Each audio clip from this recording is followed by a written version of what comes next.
بسم اللہ الرحمن الرحیم۔ السلام علیکم، ہمارے چینل پر آنے کا بے حد شکریہ۔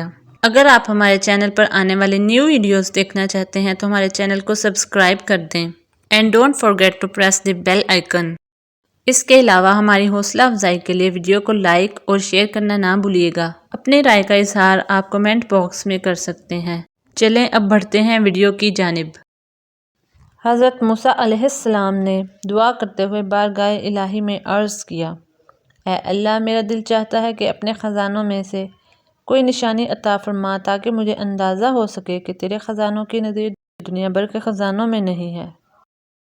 اللہ تعالیٰ نے فرمایا، موسیٰ علیہ السلام، اپنی جھونپڑی میں ایک دیا جلاؤ، پھر اپنے تمام خاندان والوں اور ہمسایوں کو حکم دو کہ وہ اس دیے سے اپنے اپنے گھروں کے چراغ روشن کرتے جائیں۔ چنانچہ ایسے ہی کیا گیا۔ اللہ تعالیٰ نے فرمایا، موسیٰ علیہ السلام، اب دیکھو تمہارے چراغ کی روشنی میں کچھ کمی تو نہیں ہوئی، بس میرے خزانہ جود و کرم کو بھی اسی پر قیاس کریں کہ اس سے کروڑوں فیضان کے دریا جاری ہوئے، مگر میرے بے پناہ خزانوں میں سے ایک ذرہ بھی کم نہ ہوا۔ یہی وجہ ہے اللہ تعالیٰ نے حضور نبی کریم صلی اللہ علیہ وآلہ وسلم کو آفتاب کہہ کر نہیں پکارا، سراج منیر یعنی روشن چراغ کہہ کر فرمایا ہے۔